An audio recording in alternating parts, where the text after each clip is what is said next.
Why is there a high level of unsolved cases in the Somali community with regards to other ethnicities when they're much lower? So I would love that. The most common question, the most common answer we get is that you do not work with the police. You guys don't come out and work with the police, right? But I think we need, even if the people don't work with the police, what is the police doing in regards to coming and solving these cases? Last year we solved 100%. So all of the homicides involving Somali youth last year have all been solved. So there are some cases in 2019 that aren't. But I just wanted to say that we're not here to blame and say this isn't happening because you're not talking to us.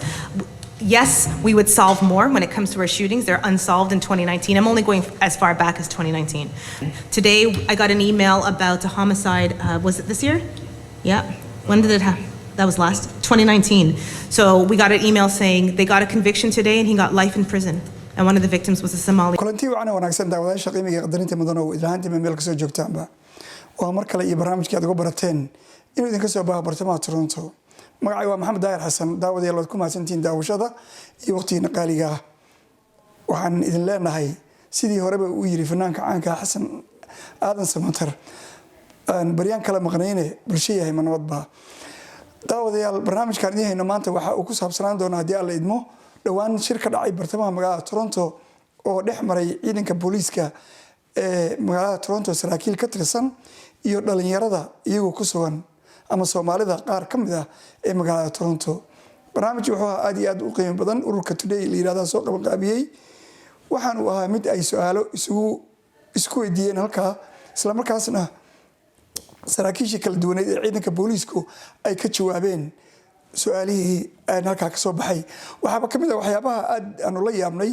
dhamaantiyo in gabadha taliyaha ah divisionka 11aad iyo 12aad oo magaceeda la yiraahdo Kali ama sarkaalka Kali la yiraahdo waxay sheegtay in la xaliyay dilal badan oo beesha Soomaalida ka dhacay ubad badan oo la laayay dadkii la dilay in la qabqabtay oo xabsida la dhigay in muddo dheerna lagu wada xukumay badankooda waxay tusaale u qaadatay mid maalin ka hor maalinka shirku dhacay maxkamadda la keenay oo lagu xukumay xabsi daa'in ama xabsi dheer lagu xukumay waxay kale oo soo bandhigeen jawaabo badan halka oo iyaguna dhalinyaraduna ay soo bandhigeen waxyaabo badan oo ay mugdi uga jiray gaar ahaan dhinaca dhalinyarada Soomaalida iyo ciidanka booliiska oo ay u dhaxeeyaan had jeer waxyaabo fara badan ama aan iraahno dadka Soomaalida iyo dadka diinta haysta islaamka ama muslimiinta oo marar badan wax ka sheegtay iyo dadka madowga ah ama kala duwan waxay dhamaantood halka ku cadeeyeen siyaasado badan oo ciidanku la inay isbedeshay isla markaasna ay jecel yihiin inay la shaqeeyaan bulshada gaar ahaan dhalinyarada iyo dadka kale shir kastana ay diyaar u yihiin oo loogu yeero ama xilli kasta inay diyaar u yihiin inay la kulmaan halkaasi waxa jawigu ku dhacay mid aad iyo aad u ah qurux badan runtii ka gadaalna waxay wada qaateen sawirro ay isla galeen waxayna u ballameen in shirar kale oo badan la qabto oo la sii wado shirkaas isaga ahaa oo aad iyo aad ka muhiimka u ahaa haddaba hadalladoodii waxay isiraadeen su'aaluhu sidoo ah anoo soo gudbinaya ugu horeyn gabadhii iyadoo xiriirinaysay barnaamijka oo magaceeda la yiraahdo Caasha Daahir iyo dhalinyaradii iyagu su'aalaha weydiinayay oo kala ahaa Huda Zakariye oo Zak loo yaqaano iyo Wacays iyo saraakiishii ciidanka booliiska oo hogaaminayso gabadha la yiraahdo officerka Kali oo madaxda ka ah divisionka 12aad iyo 11aad iyo saraakiil kale ay kamid ahaayeen kuwa qaabilsan arrimaha degdega iyadoo halka ayna ka maqnayn city-ga ama magaalada Toronto laftigoodu ay mas'uuliin ka tirsan halka ay joogeen oo ay ka hadleen bal wax yar nala daawada hadaladii dhex maray waxay isiraadeen daawasho wacan. Okay, assalamu alaikum everybody and welcome to today's conversation. Thank you so much everyone for being here today as a guest member, and thank you so much to the Toronto Police and distinguished guests who are here today for our amazing conversation that we're hoping to have. So we acknowledge the land that we are meeting on today is the traditional territories of many nations, including the Mississaugas of the Credit, the Anishinaabe, the Chippewa, the Haudenosaunee, and the Wendat peoples, and are now home to many diverse First Nations, Inuit, and Métis peoples. We also acknowledge that Toronto is covered by Treaty 13 within the Mississaugas of the Credit. Good afternoon, everyone. We are here to discuss the dialogue between Toronto Police and the Somali community. Organized by Today, a non-government funded organization started by the members to create events to shine a light on the positive efforts of the Somali community. Through community work, charity organizations, sports events that cater to Somalis all over the world, with the help of donations, volunteers, and communities throughout the GTA. The youth engagement, with the help of Toronto Police, is here today to open a dialogue to discuss and find ways to combat the gun violence that is plaguing our city. Gun violence has affected not only the victims, but their families and the communities. This trauma has affected not only the parents, but the youths and their surrounding communities. Gun violence has prevented children from living a normal life. This fear has followed through to the younger generations. Following an open dialogue can show that we are here not only to speak on these issues, but to put our words into actions. Our community has started this dialogue for many years without any assuring outcomes, and we are here today with our genuine efforts to apply the necessary pressure on Toronto Police to work together to come to a resolution. This attempt to find solutions to this epidemic will not be our first, nor will it be our last. Somalis have been at the center of preventing youth on youth, as well as gun violence, as preventing future generations from becoming victims of this pressing issue. Thank you.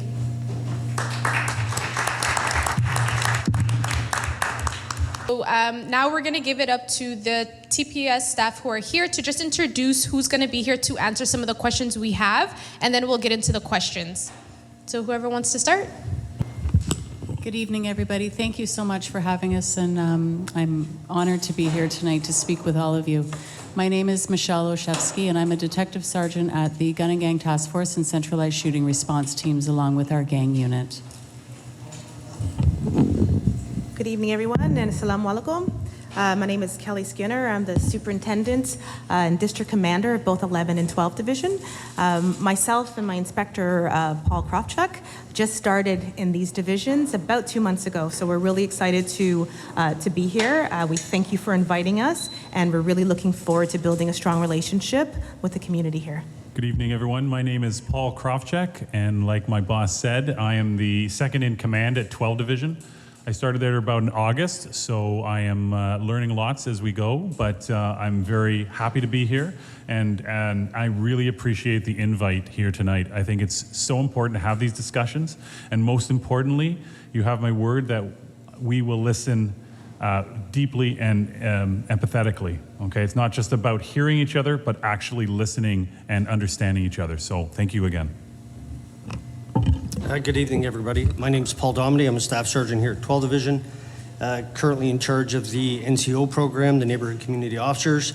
I guess my official title would be the Community Staff Sergeant, and I overlook most of the community aspects and complaints throughout the division. Some of you I know because I already work closely with you. The others I look forward to meeting. Sorry. So once again, thank you for having me here tonight. Good evening, everyone. Thanks for having us.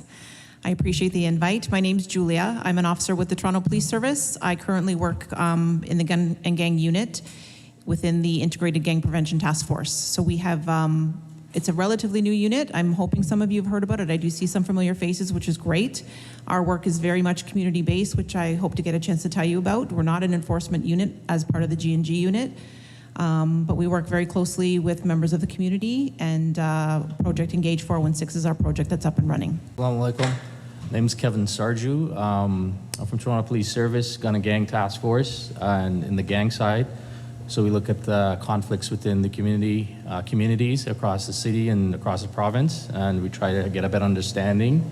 And we've been trying to keep up with what's happening and trying to solve investigations and so on. Thank you for having us. Thank you so much to the Toronto Police Service for being here today. And this is all what we're hoping to have today, is to really integrate the community with the Toronto Police and really having in-depth conversation that we can all hopefully open a dialogue. So I'm gonna open it up to our, so I'm gonna give it to Huda to answer our first question. A lot of responses to crime tend to be reactionary rather than preventative. Are there any programs or supports that the police departments are connected to that can help rehabilitate or combat this issue towards Somali youth that we haven't been made aware of? I'll just start off, and then I'll send it over to the people who are doing all of that really, really good work to do this. And I think what's most important is communicating what we're doing so that everyone is aware. And it's a two-way street, obviously. So I'll start with Julia, who's a part of our gang prevention task force, a fairly new unit. So 2 years, I think, Julia? Yeah, it's actually started in 2016, but it's been rolling out officially for the past 2 years. Right, so I'll let her talk a little bit about Engage 416, some of the work that's being done in the community, more of a gang prevention focus, and let her tell you a little bit about that, and then we'll move into Michelle here, and she can give you a little bit more information about the centralized shooting response team and the gun and gang task force. And then I think we'll even reach out to our people from the city here, Serena and Scott, to talk about some of the city programs and how we partner with them when there's any type of violence or crisis in a community. Julia? And just so you understand kind of how our unit came to be, in 2016 we felt the need to develop more of a community response to gang prevention and the gun and gang violence in the city. So we're kind of that arm of that type of work within the Toronto Police Service and the gun and gang unit. Our program is called Project Engage 416. Initially, it took about 4 years to develop, so this was not something that was taken upon quickly or lightly. We did a lot of research and a lot of investigation as to other programs around the world that might have been successful. We ultimately ended on a comprehensive gang prevention model that was brought forward from the Office of the Juvenile Justice and Delinquency Program, which is a US-based program. Unfortunately, I know we hear a lot, well, we're Canada, we're not the US, and I completely agree with you, but this was never done in Canada before, so we had to unfortunately look south of the border to get a bit of an idea of how we can go about this and what programs were actually working. So we did base it upon that program. However, we put a lot of effort and tweaked it to be something that would work within our particular city in the city of Toronto. Prior to that, we also ran from September of 2019 to March of 2020, we ran 31 gang prevention town halls across the city of Toronto. We made sure that those town halls were available to everybody. They were basically run in 31 of the most impacted gun and gang communities, the lowest equitable, hardest hit communities. We opened up our doors and we met with people, and like I said, we did 31 of them across the city. The development of Project Engage was based on the feedback from the community. So one of the biggest things about our gang model is that it has to be community-based. We wanted to give you guys the voice to understand what is it that we're not doing, what can we do better, and what do you guys need?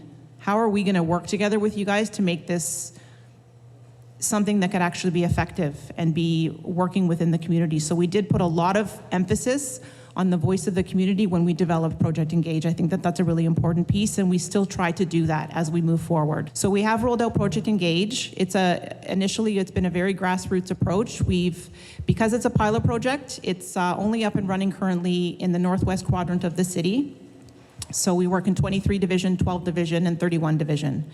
It is meant to go citywide, but we don't know, we don't have the firm answer on that yet, but it is looking like it will go citywide. So right now in the pilot project in the northwest quadrant of the city, we've been going out to neighborhoods on foot, not in uniform, dressed like I am today, and we literally go into the neighborhoods we know are impacted by gun and gang violence, whether you have youth or people or family members that are involved in it, or whether you're impacted just by virtue of where we live or where you live. We literally go door to door and try to talk to as many people as we can. When we're going door to door in the community and meeting community members that live in these neighborhoods, we also offer any sort of supports and services that they may need. We have educational supports that we offer, if it's tutoring or somebody needs help with school, or maybe there's somebody that wants to take on a trade and learn how to do that and they don't know how to move forward on that. Any sort of educational supports, we have that and we offer it. We also have employment resources that we offer. If there's anybody in the household that is not working and needs work, wants to work, is having a hard time getting a job, we'll make sure that we connect you to resources for that. And then of course we have the counseling component. So we know that there's challenges with PTSD by virtue of things that you've maybe experienced. There's sometimes addiction issues, anxiety, depression, all of that. So any sort of counseling and emotional supports that are needed, we also offer. We also make sure that those services are offered to anybody that lives in that household. It doesn't matter if you're a child, if you're a parent, if you're an adult, it doesn't matter. We want to make sure that people in the community have access to make sure that you're feeling healthy, that you're educated, and that you have income. Those are the three big pieces that we focused on, and like I said, we go door to door and offer these services, and if somebody's not home, we leave a pamphlet on the door and make sure that we hope that you read it and that you know that those services are available. So that's the one main sort of component of trying to educate the community as to what we're doing. On top of that, over the first sort of 6 months, we developed neighborhood teams where we invited, every time we would go to a community and go door to door, we asked every resident, is there somebody here that would like to have a voice into their own community? Are they willing to meet with us once a month, come to the table? We'll have police there, we'll have Toronto housing reps there, we'll have City of Toronto workers. We're happy to bring all of these people together once a month and have you as residents and representation of your own community have a voice, come to the table.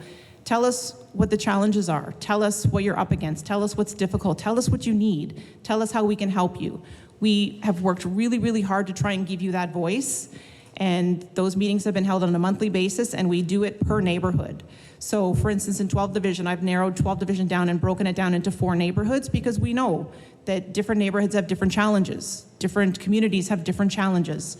So in 12th Division, I have it broken down to there's the rustic community, there's the Keelsdale Eglinton West community, there's Brookhaven Amesbury, and then Weston and Mount Dennis. So I do the meetings for each of those neighborhoods separately because I want those residents to feel like we're talking about your neighborhood.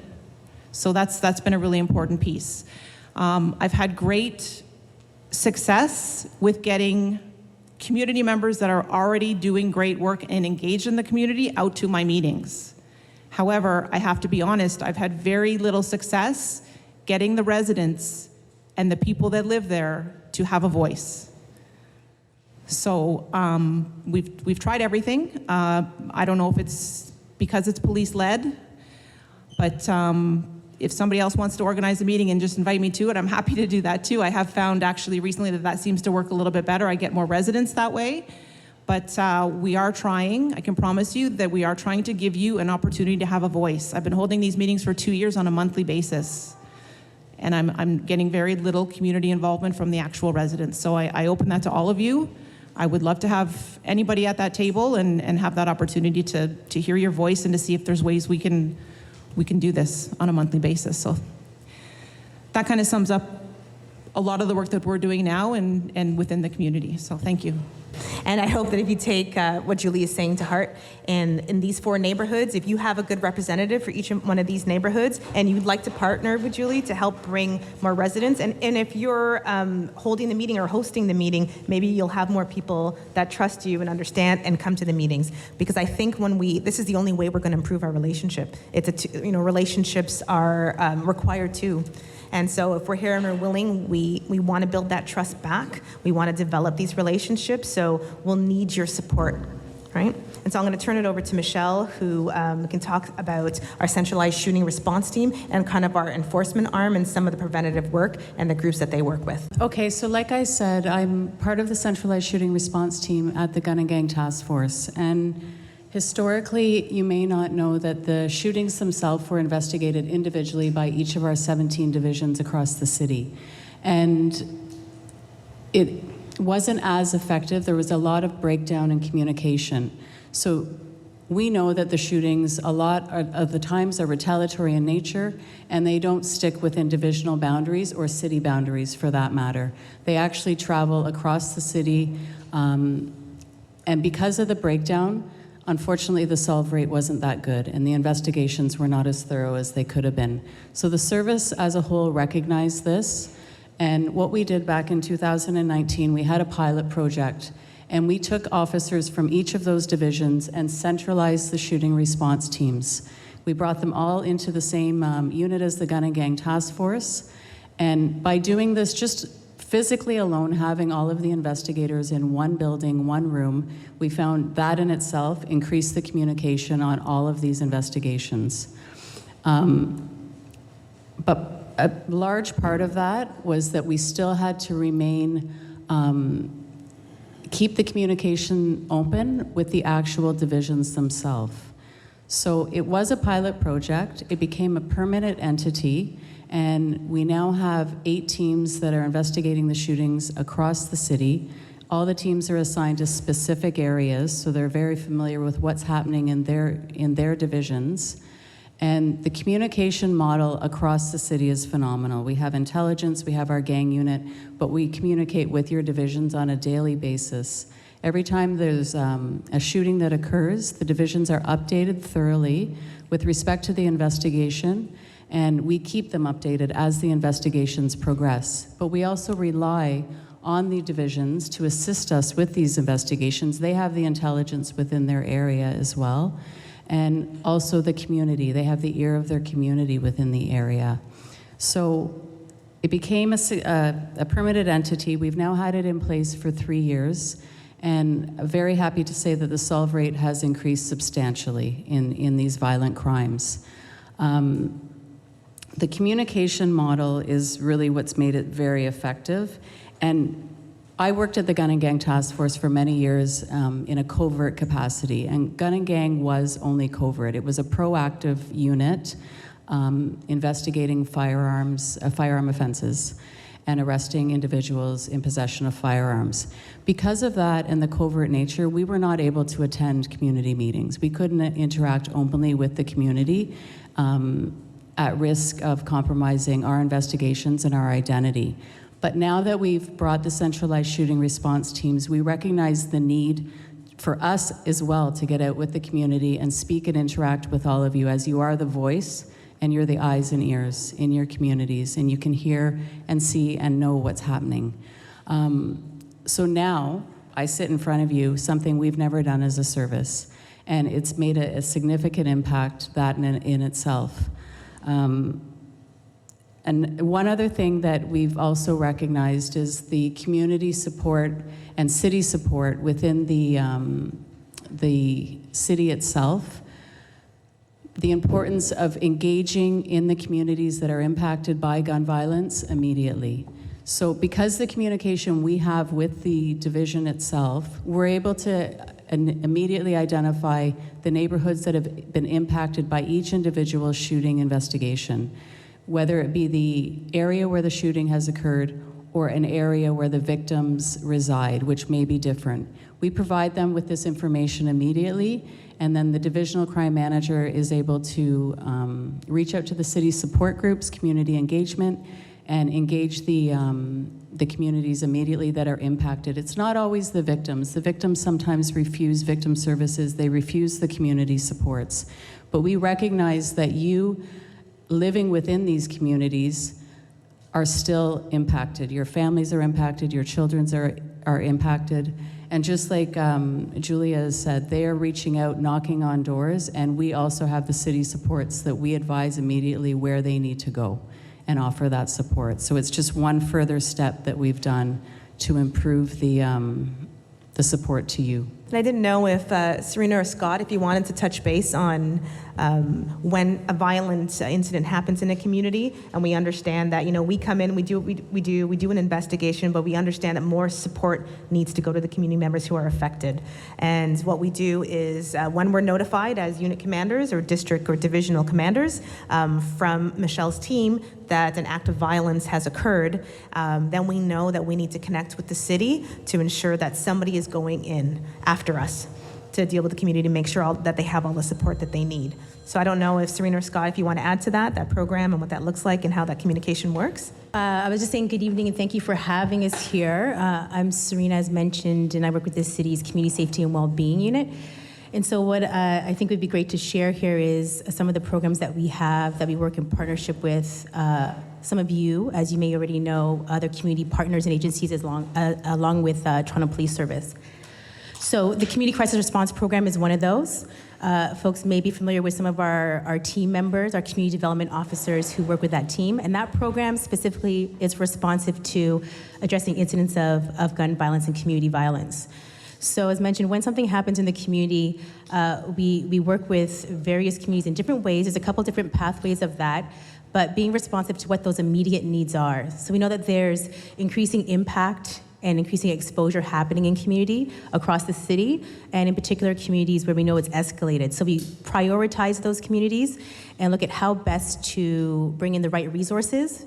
That could be mental health supports, that could be investments in terms of dollars to support local initiatives, projects, things that would be responsive to community healing, capacity building, or really having community have the resources needed to identify for themselves, for yourselves, around what's best and what's needed. And so the Community Crisis Response Program is a program that responds to the immediate. It responds to the ongoing needs in community by working with groups, safety networks, different grassroots organizations, agencies to do that as well as looking at some of the longer-term planning and strategies that come along with that as well too. So there's some of the immediate pieces, some of the short-term, looking at some of the recommendations around solutions and how to do some of the preventative work, as well as some of the long-term pieces.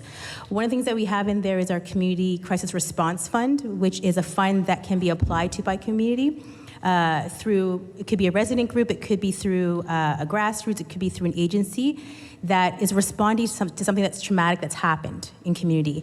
So it's up to $5,000 that can be applied for, that community identifies how they want to use that. So what would be helpful towards healing, helpful towards recovery from what's been exposed to or what's been experienced. And so that fund is available after an incident happens. Now, I know that that's the after, so it's responsive to, but there's also some prevention in there as well, too. So how do we bring community to a place of either enhancing capacity or bringing in different resources to look at prevention as well, too? So that's one of the things that's a part of that program. Another great piece is our community violence, wellness, and recovery element of the program. And so we know that there's some gaps in our ability to be responsive in community with sometimes wait lists and periods of getting access to services and supports. So we recognized that and worked with community partners and agencies. So we have 9 partners that we work with to streamline referrals. So referrals for youth arts-based healing, referrals for counseling supports, referrals for case management. So things that are really important in the immediate that we know that there's challenges in accessing once there's been something traumatic that's happened. And definitely looking at a trauma-informed approach as well too. So what happened, why, how can we best support, and who's best to support you? It may not be the city, it may not be us, it may be a local group or agency that's better suited, and we fund them to do that. Another one of our Towards Peace. It's a program that's being piloted in the Northwest, intended to hopefully, through learnings be expanded. But right now we're focused in the Northwest, so Gina Finch in Jamestown. And that's a model that is built off of some great learnings from other models. So we take learnings from, you might have heard of Cure Violence, for example. So we take learnings from other models in, different American cities, in the UK, et cetera, to say, how do we create something that's different, that can be responsive to wraparound supports for individuals who may already be justice involved, so already have experience with the justice system, who may already be on a path or trajectory that they need immediate response or attention and resourcing. So we have grassroots groups that we work with in the Northwest, and agencies. The community health centers, for example, both Rexdale and Black Creek are some of our partners, to identify individuals who could be referred into the program, do some wraparound supports with them as well too, so that they can have some immediate response to what are those risks right away. So if it's housing, if it's not being in a safe, environment, if it's employment, if it's, mental health supports, whatever is identified, that's a part of the wraparound supports as well too. So we're hoping that from those learnings from that program that we can expand that more, and we're always looking at how best to include the right supports in that model as well too. So we're always open to hearing from community on how to continue to improve these programs and how to better connect with community. I'll stop there for now. That's a lot of information. Thank you. So you can see there are a lot of programs, and we're working with these agencies to try to do better. And I think maybe the issue is maybe we're not communicating that well. So hopefully this is the beginning, this discussion is the beginning of continued communication with the community, so that these lines of communication stay open, so if something happens, something violent happens, we have an immediate response, and we have agencies that are outside of us that can help. right? And that we have our prevention and our gang prevention program that will also help. So you can reach out to Julie and engage 416 and this task force. So we do have things in place, and I think it's a problem of getting, or it's an issue of not getting that information out enough. So I think this is a great start to getting that information out there. And we hope you take that information. If you need more from us, ask, and you share that amongst your groups and your peer groups. Thank you so much for that, Kelly, for really, and I think that's the biggest thing from after hearing all the programs that are being offered. Thank you so much, Julia, Michelle, and Serena, for providing that insight. I think the biggest thing is the lack of resources on knowing what programs are out there, what is there for the community, and how to access them, because access is the biggest piece and the biggest issue that a lot of our community faces on what resources are out there after an incident happens, or what can we tap into before an incident happens for that prevention piece or even that response piece. So it's great to hear that there's amazing things from like Engage 416 so that we're all able to take advantage of and really hear about for our community. So we're going to now get into the second question. Hi, I just wanted to introduce myself. My name is Weiss, and I'm asking the second question today. Are there any protocols or transparency processes that hold the TPS, the Toronto Police Service, accountable for any wrongdoings or harmful behaviors within the Somali community? I thank you for your question. I think everyone would agree that effective policing is based on community trust. Without that trust, we aren't an effective police service, right? There's lots of ways we earn that trust, but one of the ways is that that the community understands that there is accountability and oversight of the police. So today I wanted to give you some of the ways that we do have oversight and accountability that you may not be aware of. First off, some of you may be aware of the OIPRD. So that's the Office of the Independent Police Review Director. And that is, they're responsible for investigating all complaints against the police in all of Ontario. They manage them. They'll either investigate them themselves, or if it's more minor in nature, sometimes they get sent to the police service themselves to investigate by officers who are trained and whose sole duty is to investigate complaints against officers. You can go to a police station and get a form and fill it out, or you can actually sit in your home and get online with your phone or computer and go to the website oiprd.on.ca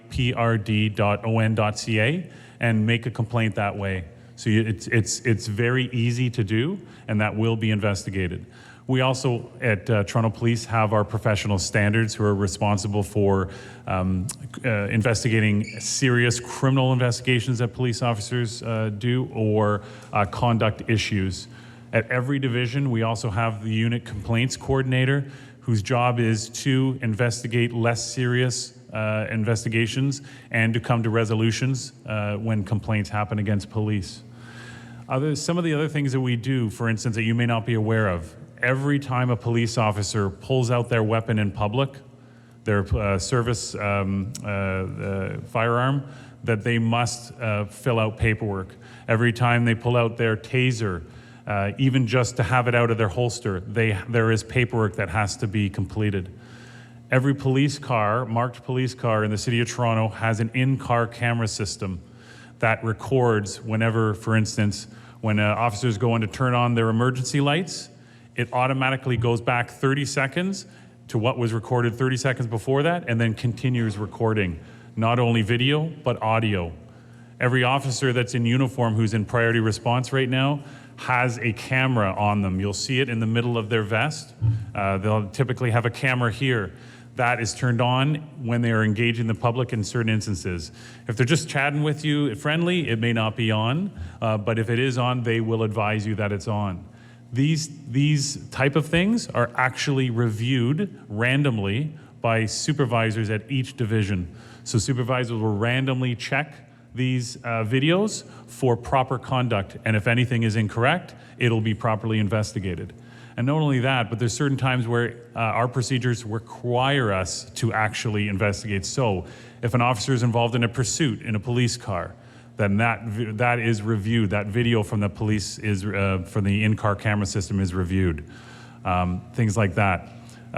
We were also the first police service to start releasing our procedures.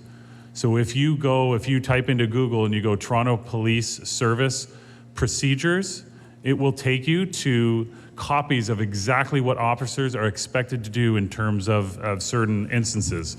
So if I go there now, for instance, we have procedures for arrest, search of persons, we have persons in custody, we have missing persons, we have lots, we have body-worn camera, for instance, what the officer must do when they must turn on their body-worn camera. That's all for everyone to be able to see and publicly available, and we are the first police service to do that, and we're proud of that, and we've worked closely with the community to release those procedures. If we use force on an individual, then paperwork must be filled out. Then in course of that paperwork being filled out, we will review the videos as well. If there's an injury to someone, again, paperwork is filled out and reviewed by at least 3 levels of supervisors. So there's a lot of accountability and oversight in policing, but it's needed and it's important. And I'm happy to answer any questions later on if anybody has some in regards to that. We're going to get into our third question now. Greetings and assalamu alaikum wa rahmatullahi wa barakatuh, everyone. I have the privilege of asking the third question. My name is Zachary Abdul. Very familiar with many of the policies and procedures that the officers have spoken about today, and also the programs the City of Toronto offers. So I'm really going to encourage us to allow the community to start providing some broader feedback as we move along in this conversation, so we can think of some innovative solutions of how we can work together. Because trust is something that is, easily lost and very hard to get. And I think your organization has learned that as a service for the past decade. We've had many conversations about trust and transparency, and a lot of people have, poured out their pain and their hurt regarding to building a relationship with the police services. So I wanted to provide that preamble before I ask the third question. So the question states here: why hasn't the neighborhood officer program been made aware of our community? These efforts and are government mandated and funded through taxpayers. However, this is a program that many in the community are unaware of, that has been built to keep the community safe. And why is that? And what I'll quickly just state to support that question, I think what the question is trying to ask, just to kind of whittle it down a bit further, is that is the community being adequately engaged on what this program is about and how it can work with the Somali community? A lot of communities across Toronto are very distinct, right? The Somali community, as you're aware, it's a community that's Black and it's also Muslim, right? It's a community that has intergenerational challenges, but also is willing to put forward intergenerational solutions.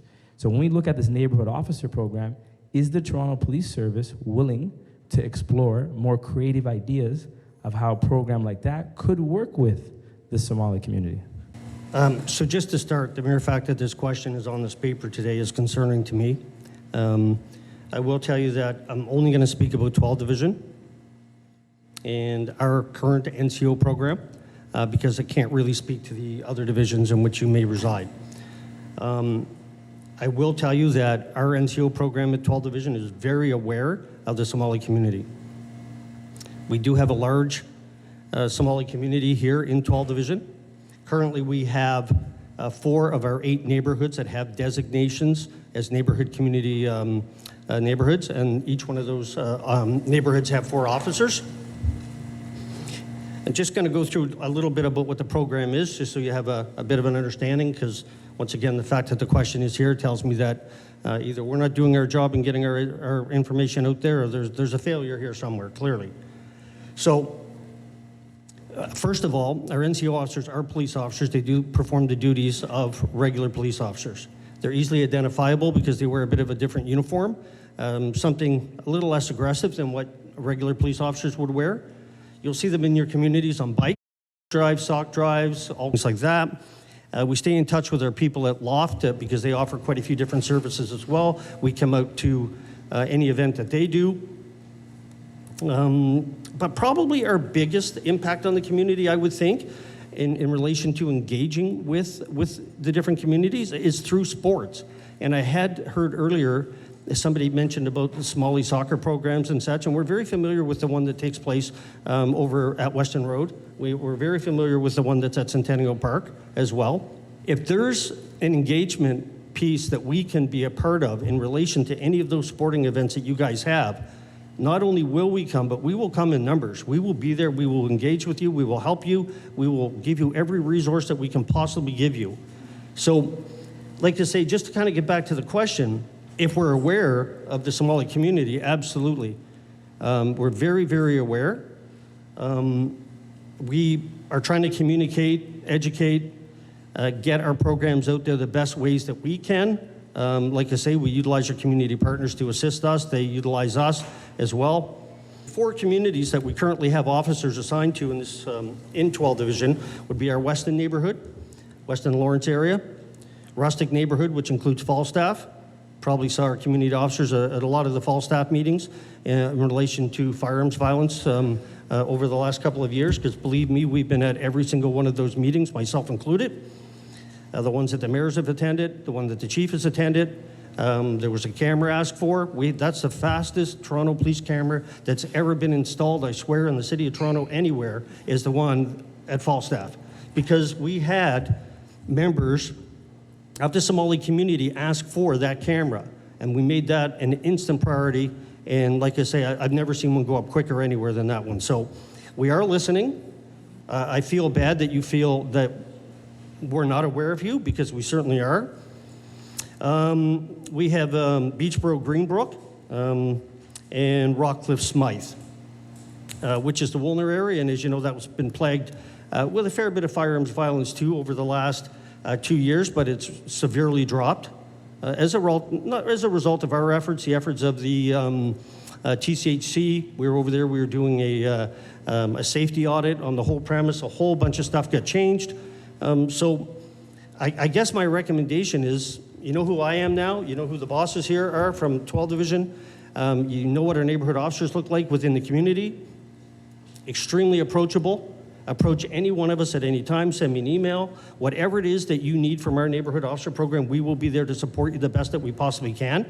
And I will 100% guarantee that, along with everybody else sitting at this table. I wanted to ask you specifically, Zachary, what do you think are some of the roadblocks that exist right now that aren't allowing the community, I mean, for the youth to even ask this question, makes us, and I heard Paul say this, what is happening that you don't know, because we are out there, we need that engagement, we need to build that relationship and build that trust. So what do you think some of the roadblocks are, and how we can on our ends work towards it, and what are your suggestions for the community as well to help improve that relationship? Yeah, no, officer, I'd like to thank you for asking us a question, and I don't speak for all the Somali youth. As a matter of fact, I recently no longer became a youth, so I'm holding on. I'm holding on for dear life. So I don't have a direct solution, Kelly, but I'm happy to continue the conversation with you afterward. But I really encourage the service to think about some creative solutions. You know, there are people in the community who like employment opportunities to play some role in supporting the neighborhood officer program, right? Finding ways to support the community coming out of the pandemic, where safety issues didn't stop when people were told to stay in their home. So having more targeted conversations about what solutions that can be brought forward, I think is the best way to go. And what you just did, Kelly, and putting a question back to me, is helping engage folks. You can tell their eyes started to shift more towards you all. So hopefully we can take the approach the rest of the night. Thank you. Sorry, I'd just like to add on to that. Sorry. I think the biggest question is, because this program has been established and you know about it, but we don't know about it. So I think the question is, how can we be made aware of this? Is it through community? Is it through the schooling systems? Because when I went to school, we used to have police officers come in for an assembly. And obviously it's different now. Should it be plastered on Toronto community housing buildings? Because as much as we would like to have something like this all the time, it's not feasible. You know, people have work, people have school, we're all busy. But I think the initial question is, how can we know about this? Because us as youth, we can figure it out, but our parents who are a bit older, not as tech savvy, they want to be made aware of the situation as well. So like he said, the biggest thing is trust as well, but along with trust comes communication. So beyond just, by the way, we have this program, and like you said, you guys do door knocking, right? You guys come in plain clothing. I think a lot of that needs to be established more for us to know that the effort is really being put on, so we know that we can rely on you guys when the time is needed. Could I just add one little thing just about how to contact our community officers. Yeah. If you go onto the Toronto Police Service website, every neighborhood that's been designated a community officer neighborhood is there. All of the officers and their contact numbers are also there. So that website will not only just tell you if you have a neighborhood officer, because we do have a lot of neighborhoods that do not have them. But for the ones that do, it will tell you, and it will tell you who they are and how to contact them directly. Most of them will have their phone numbers right on that website, including our 12 division guys. So feel free to reach out to them. Feel free to look it up there. And for anybody who's not tech savvy, maybe the meetings like what we're doing, I mean, this is obviously a great benefit to everybody here. But just walk in the 12 division and say, hey, what do you guys get going on for the community? I'll come downstairs and I'll sit down and talk with anybody anytime about it. Be careful, he might talk your ear off. You might be there for a while. Thank you. Kidding.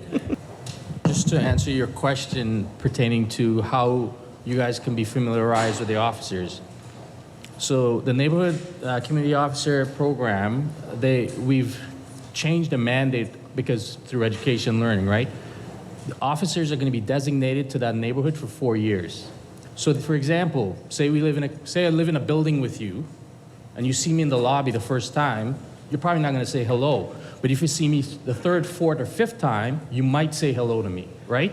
So one of the ways of us getting you to create a communication or create a better community is by being in the buildings often, so it'll be the same officers going to be there for 4 years minimum, so that relationship is there. So they're not there for a year and move on and somebody else, and then you got to rebuild that entire relationship, right? So that's one of the ways of us getting that neighborhood community officer out there and getting it to the community. That's one physical way. Members of marginalized groups often feel unsafe or overwhelmed when police officers are around. Can you say that as a police officer that you understand where this feeling comes from? And if you do, why? And if not, why not? This is easy for me to answer. Do I get a sense of that, how weak they can be intimidating when a police officer approaches someone from a marginalized community? And the only reason I say that's easy is because even though I've been a police officer for over 26 years, if I'm driving and there's a police officer behind me, I actually get nervous to this day with a police officer behind me, and I'm not a member of a marginalized community. So I can appreciate, especially our uniform can be intimidating, right? It's someone in uniform, especially if kids have been taught, well, this officer catches bad people and all this, that can be intimidating. So I do appreciate that. With that said, we have been trying to change what we do. We have definitely made mistakes. And just give you, before I pass it over to Superintendent, who can speak to how we, for instance, are educating people better to understand what their rights are around police officers.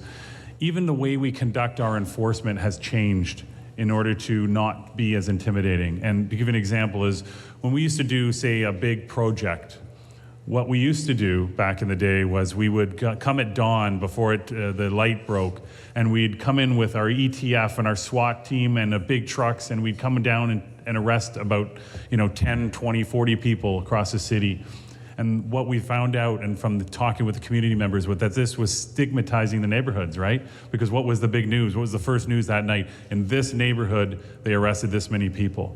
So if you may not have noticed, but over the last, I would say, 3 years, we don't do that anymore. We don't do these big raids because we understand the effect it has on the community, and it's maybe a half dozen people that are causing this problem, and it's not fair on the rest of the community. So we've done things like that to try to change our behavior in the community.